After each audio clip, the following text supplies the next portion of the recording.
Hello everyone and welcome to a slightly different video, that video being Insufferable Sonic Nerd freaks and raves out about Sonic the Hedgehog 3 for approximately 15 minutes because he's not stopped thinking about it for about 2 weeks now. A long title, probably going to have a better one when the actual video comes out, but I want to talk about Sonic 3 because I quite literally cannot stop thinking about this film. I'm going to do a non-spoiler and spoiler section for this because I know that the international release is still ongoing. There are some countries out there that haven't seen it, and even in countries where it's released you may not have caught the film yet. Big mistake, definitely go and watch it, cannot recommend it enough, but I want to do a non-spoiler section because there's a lot I can say without spoiling the film, and then also some very specific spoiler scenes that I really want to talk about. And also, it's my first attempt talking about a video game adaptation rather than just a straight up video game. I felt this still fit the channel because it was based on a game. If you want to see me talk about more things like this, please do let me know. There is a certain TV show that now has decoration in my room that I would love to do a video on. Maybe I will do that. Let me know if you want to see it. But either way, let me know what you think. And if you are new to the channel or find yourself coming back regularly and you haven't yet clicked subscribe, please do consider doing so. I'm trying my best to spread out and do some variety content alongside the payday stuff, so any support you guys can show by liking, commenting, or subscribing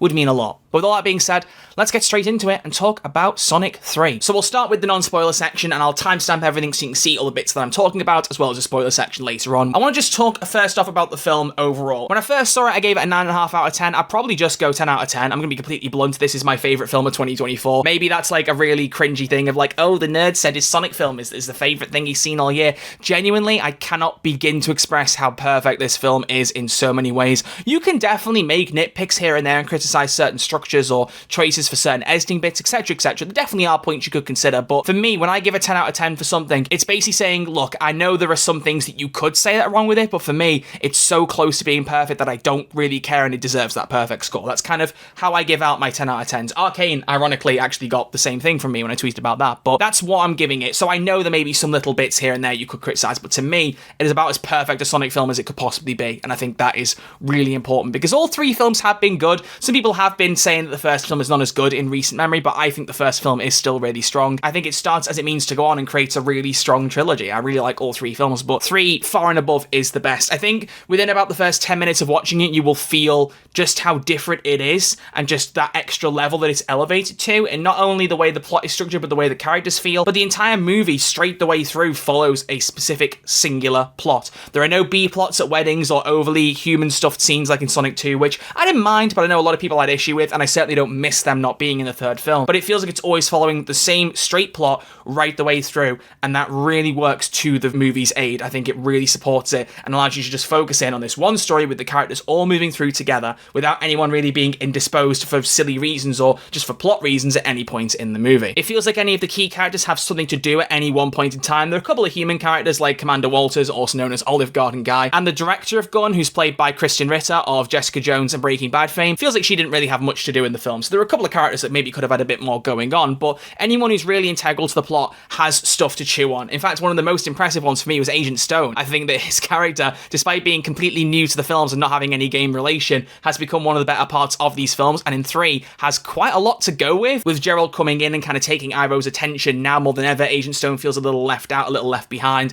and I think they really play quite strongly into that by the end of the film, and I really like what they do with that. But I will get into specific characters in just a minute. I just want to note that I really love what they're doing with these films in the sense of taking references from whatever games they choose. They're not every time going, right, this movie is based on this game specifically. While this movie is very much based on Sonic Adventure 2, there are elements from things like Sonic Heroes and Shadow the Hedgehog that are put into this, presumably because the director Jeff Fowler probably thought they just fit with the film, and he was damn right to do so. You've got the elements of Team Sonic from Sonic Heroes, where every character has their own strengths. Again, I'll get to that in a minute. You've got references from Shadow the Hedgehog, where Shadow's on his bike or he's wielding a gun. Just those little bits that just feel a little bit more like they're pulling references from other games while still kind of focusing on Sonic Adventure 2, creating their own film. It means they don't have an exact formula to follow every time. They just put in the things they think are right, and it's worked more than it ever has in this film specifically. I think it's absolutely brilliant. And the third act of this film, I would go as far as to say is one of the best third acts I've ever seen in a film. I think just the way everything is set up and paid off is so well done. I can't stop raving about it. It kind of reminds me of those days when I was a kid where there'd be a film I really like, and I would just watch the third act over and over and over again on the DVD. I haven't done that for a long time, but when this film comes out digitally, I probably will do that because it's just non-stop peak for 30 minutes. It's fantastic. I love it. But as I said, the characterization is really strong, and Team Sonic specifically, Sonic, Tails, and Knuckles are each playing to their strengths in a way that you can't really get enough of, and it's fantastic. You've got Sonic with the speed, Knuckles with the strength, and Tails with the technology, and the flight comes in quite a few times, and that feels very much taken straight out of Sonic Heroes, which I love.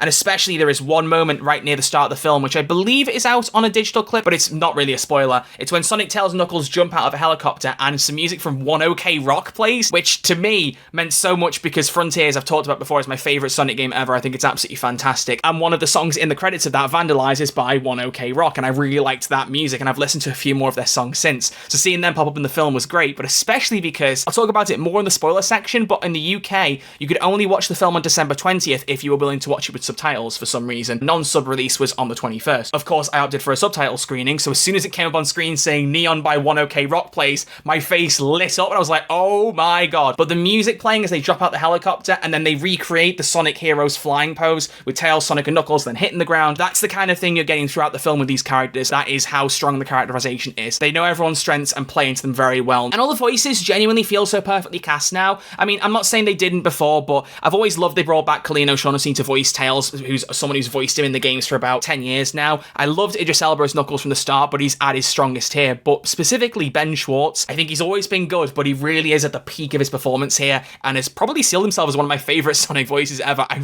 really like movie Sonic's characterization. It keeps growing on me and getting stronger. I think Ben is doing a fantastic job, as is Keanu Reeves. So let's talk about the main man of the hour, Shadow the Hedgehog, for a minute. When Keanu Reeves was announced, I was genuinely really excited. The two big fan casts were Keanu and Hayden Christensen, although the ones that were being talked about a lot. When Keanu was announced, I thought it was going to be a really good choice. I admittedly wasn't sure how amazing he'd be. I thought he'd be good no matter what happened, but I was like, how well is his voice going to fit? But he fit perfectly. I was really quite impressed by it. The couple of lines in the trailer had me thinking, oh, he's very much just being Keanu, but you can kind of tell in the film, and he talks about it a bit behind the scenes, he did try and craft a unique Shadow voice, which is very Keanu in its nature, but he said he tried to do it a different pitch to Sonic and to Knuckles so that Shadow stood out, and I think that really played well. Absolute champagne casting. And again, ironically, one of my favourite voices for Shadow that I've ever heard. I really, really like it, probably behind only Jason Griffith. What they do with Gerald and Maria in relation to Shadow, again, spoilers I'll get into later, I think is handled very, very well, and his character and this overall theme of pain changing who you are and whether you should let it affect you or not and how that manifests in revenge, etc., is shown through Shadow, also through Sonic a little bit. There's some really good stuff there. I think it's really, really strong, and I'm blown away by those performances. But one person I really didn't think I'd be quite as blown away by as I was Jim Carrey. I don't have Jim Carrey nostalgia like a lot of people. I didn't watch any of his films growing up. I've not even really seen The Grinch in full. I've seen clips of it. Everyone's seen clips of The Grinch, but I don't think I've ever actually fully watched it. So Sonic was the first, ironically, Jim Carrey movie I'd ever seen, so it was my chance to kind of go, let's see what all the fuss is about with Jim Carrey. And I did think he was really good in both of the previous films, but not only because he's playing two characters in this film, but also because I feel like, again, character-wise, he's got more to chew on than ever. He delivered an all-time performance as Eggman. I thought it was absolutely fantastic. And also giving me a bit more of Gerald Robotnik, who is a character I've not seen as much as I could have done from the games. I've talked about before, Shadow the Hedgehog was one of my favourite Sonic games to play as a kid and one of the first Sonic games I played when I was younger. So I got a bit of Gerald through that, but I didn't play Adventure until last year, and I've still got bits of it left to finish off. So I got a lot of Gerald from the film, but doing some research afterwards and looking into it, seems like he was very, very well portrayed, which I love. But just putting Ivo and Gerald together in a way the games never could or will probably ever do, I think paid off really well, and it again allows these movies to take key elements from films and reinterpret them, but also do new things, so that even though you're seeing things that you loved in the games and going, oh, that's really cool, you're also getting things you've never seen before, and they're working well, and I think that's one of these movies' biggest strengths. Particularly his performance, I want to talk about later, one of my favourite things, and gave me a very emotional moment that I did not expect from him, and he absolutely nailed it. Really, really, really loved it. The only other two things I want to talk about non-spoiler-wise are the visuals and the music, so let's talk visuals first. It's come out, I think this film had a $122 million budget, more than made it back. It's made over $300 million at the minute, and it seems like it's probably on target to get somewhere in the region of $500 million by the end of its theatrical run. Well deserved, very much happy to see it. But just visually, you can see the effort they've put in with that budget, because especially in this film more than ever, the characters actually look like they're really there. That's not to say they've looked out of place in the past, but there are certain scenes, one at the end of Sonic 1 and one of the episodes of the Knuckles show, where I noticed and went, oh, you really aren't there. That wasn't quite right with the lighting or the placing, and things didn't look perfect. I can't pick out a single moment in this film where I felt that, and I haven't seen anyone else do it. And considering how much time I spend on Twitter, if people were complaining about that, I probably would have seen it at this point. So I'm willing to go out and say that the visuals are the strongest they've ever been, and it's so, so good to see. The characters feel like they're in the world, and the characters are interacting with them in a meaningful and logical way, and it just really helps sell the whole thing. I think it's fantastic. And the music soundtrack is the strongest it's been. I mean, I already talked a bit about One OK Rock being in there, but also having needle drops like the Traveling Wilburys, and also, without saying too much, I mean, you kind of knew from the trailers, Crush 40 does play a part in this film. That's all I'll say without spoiling it too much. The way they use the music is very faithful to the games, but also just has more needle drops and cool musical moments, both from original score and soundtrack choices. It's all these pieces together, the plot, the characterization, visuals, the music, everything together, making this fantastic film that genuinely is the best video game film I've ever seen by a country mile. I mean, I know a lot of them out there aren't very good, but it's easily the best one that I've seen. And I actually think, from what I've seen, it's one of those films that will get you into Sonic if you've never really been into it, because it explores the lore in a way the first two films didn't do so much. I'd still say watch all three films, but I feel like if you went into Sonic 3 not knowing anything about Sonic, you'd still find a good time with it, even if you didn't understand it as deeply or like it as deeply as a Sonic fan might. There's something about this film that just kind of shows all the best bits of the Sonic games in plot and character-wise, showing you that, you know, yeah, it's a funny blue hedgehog that runs fast, but there is a lot of heart to it and a lot of story to it that the movie does a really good job of putting across, I personally feel. So overall, non-spoilers, 10 out of 10, absolutely fantastic film that has a lot of thought and a lot of love put into it, even though you could probably pick some plot points out and say that they're a little bit weaker or they kill moments or, you know, there's some pacing's not perfect. You probably could. I have no real issues. I think it's absolutely fantastic and I love it to bits. If you haven't seen the film yet, go watch it. But let's get into the real meaty stuff and let's talk spoilers. And first off, Live and Learn. I just want to talk about that specifically for a minute, because do you know I mentioned earlier in the non-spoiler section how I had to go to a subtitle screening to see it earlier in the UK? As soon as the film started, pretty much, it came up on screen saying Live and Learn softly plays on guitar, and I knew from that moment what we were in for. I just kind of had this feeling, and I don't know if I'd have been able to tell it without the subtitles. I think I probably would, because I'm really good with like musical riffs and voices and stuff, but just seeing that come up visually on the screen just gave that extra edge to it that had me go,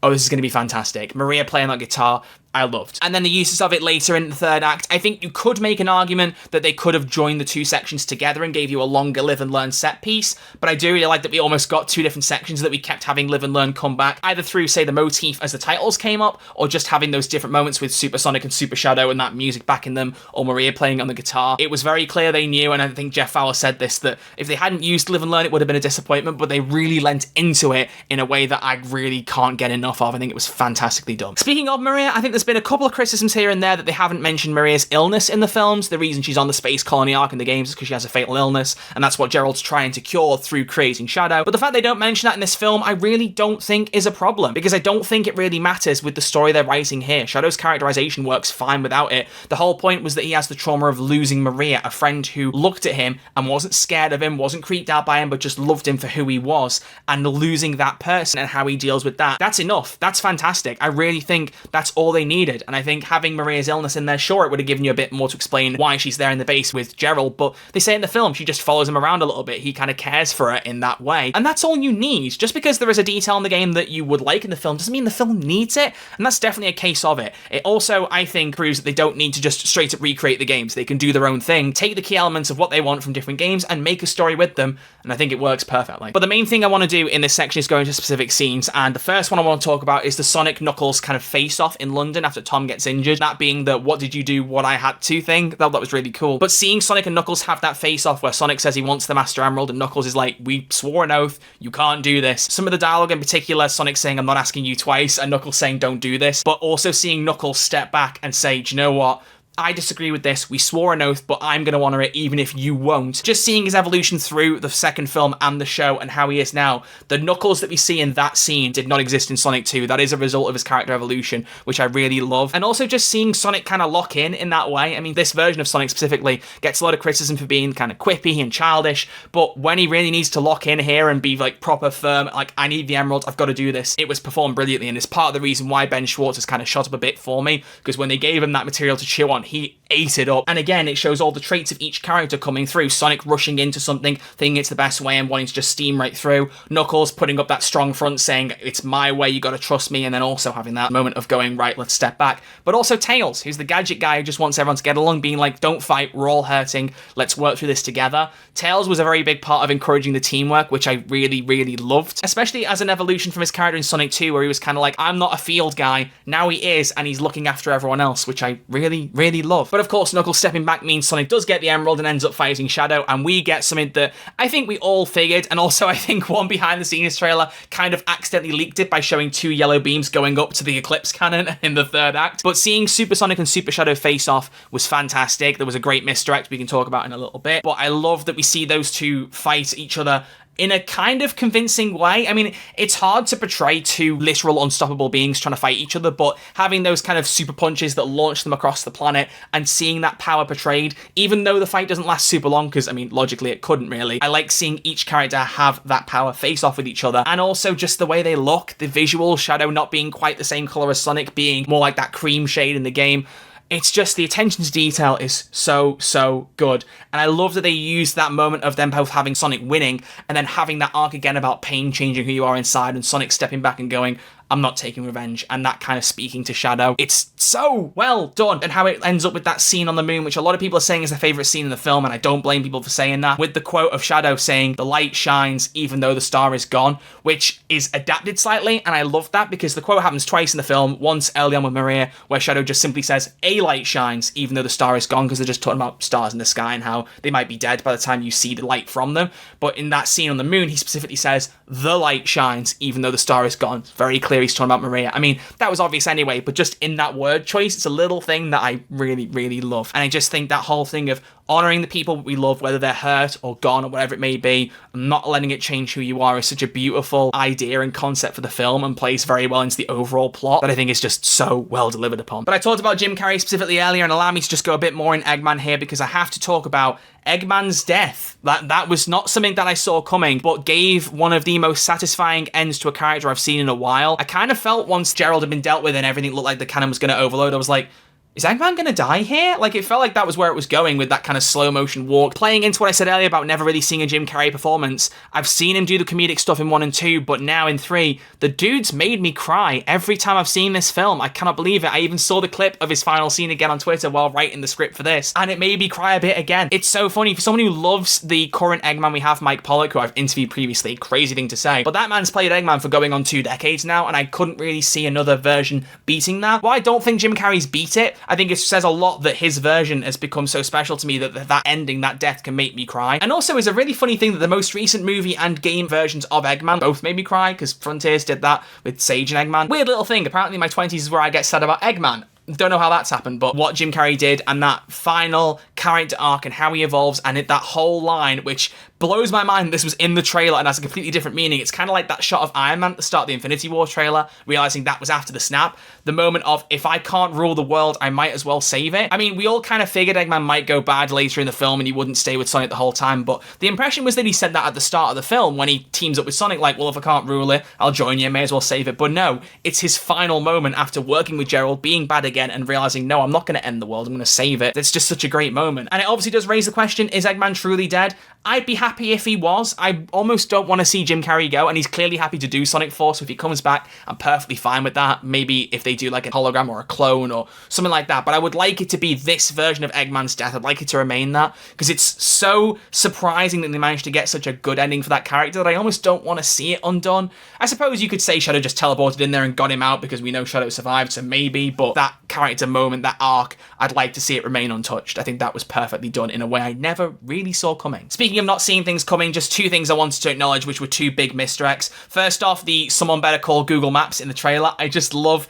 that bit, even though that is quite a funny little quip. It's not one of the strongest ones, but the clip that they used while playing the quote over was from the mid-credit scene, and literally 1 second after he says that line, which is obviously different in the film, Metal Sonic appears behind him. Just love the fact that they can use little bits like that and you'd be none the wiser until the film actually happens. But the biggest one obviously has to be Super Shadow. This ends now being normal Shadow in the trailer and being Super Shadow in the film. I am all for a misdirect in a film if it is at the aid of a better story. I think I've said this before. This is one where you go, oh, they did this so they didn't spoil it for the fans, and I really love that. Speaking of the mid-credit scene, I said at the end of Sonic 2 that the 2 things I wanted to see most were either Shadow or Metal Sonic. Shadow was kind of the one I wanted to see more, but I wanted either of those. So getting Shadow in the mid-credits for Sonic 2 and then getting Metal Sonic in the mid-credits for Sonic 3, I'm living the dream. And I love that we're at a point that for a franchise that started with such a terrible visual of Sonic in the first trailer, we're now at a point where I've seen someone on Twitter say Metal Sonic looks too good. Like, he looks too much like the games and needs to be nerfed almost. The fact that we've come so far with visuals, I think is just amazing. But Sonic CD is the first Sonic game I properly played. I got Sonic Gems Collection on the PS2 in 2005, and Sonic CD was the mainline 2D game in that package. There was Sonic the Fighters and Sonic R alongside it. They were the three big inclusions of that bundle. There were a bunch of other mini games after it, but CD was the big one. And that's the game that introduced Metal Sonic and Amy. So seeing both of those introduced together was a great touch to CD. Whether that's what they do going forward, I'm hoping for a Heroes interpretation, because there is nothing I love more in terms of Sonic villains than Neo Metal Sonic. It is quite literally the only 4-inch figure from the Sonic games that I have because of how much this character means to me and that interpretation of Metal Sonic. I've got tons of the Sonic Movie 3 figures, but that's beside the point. Especially now they've opened the doors to using Crush 40 with Live and Learn. I think it opens these opportunities to recreate some big moments from games, again in the movie's own fashion, by giving us something like Sonic Heroes. I think that would be fantastic. The only downside, of course, is a lot of the key characters aren't here yet. You haven't got Big, you haven't got Cream, you haven't got Rouge, haven't got Omega, haven't got SBO, Charmy, or Vector. A huge part of Sonic Heroes casts are not currently in the film yet.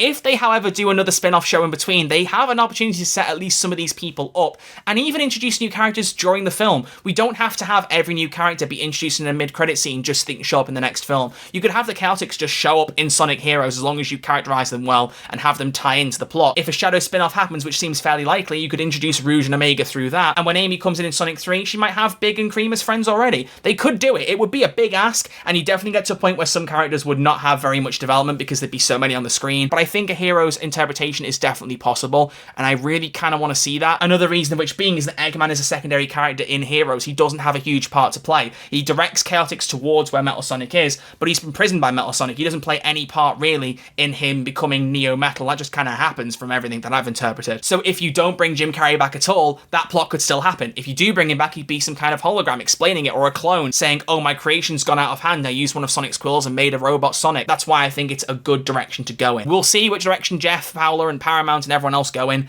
but I'm really excited to see where we go from there. And I mean, obviously, end credits we could talk about briefly, but knowing that Shadow lives, not a shock. I think we all saw that coming. I didn't think he was going to die at all, but I'm glad they locked in at the end of the credits and just went, nah, he's alive. Let's leave no mystery there. That was a good choice. Just having 2 credit scenes in a Sonic film was really nice anyway. Just feels like we're getting to a point where they can set up multiple things or pay off multiple things, and I love that, and I love that everyone's enjoying them so that we definitely have a 4th film coming, which granted was announced before the 3rd release, but had the 3rd done badly, they could have easily canned that. But I'm just really glad to know this film franchise has such a bright future and that we're really going to see what they can do now with the 4th film. Will it be as good as 3? It's a high bar to beat, but at the very least, I know we're going to get a good, entertaining film, much like what we're at now with these Sonic films, and that's what matters most. So yeah, that's all my thoughts on Sonic 3 and everything I had to say about it. I hope you've enjoyed this review. I have no idea how well this is going to perform, but I'm trying different variety content, and I hope that it pays off and that you guys get to see more of what I enjoy and that comes through in the videos. That's what means the most to me. So thank you all very much for watching. I hope you've enjoyed it. If you have enjoyed, please do click the like button. It would show me you like this content and also help it get out on the algorithm to more Sonic fans. I would like to do more Sonic content, so if people like this,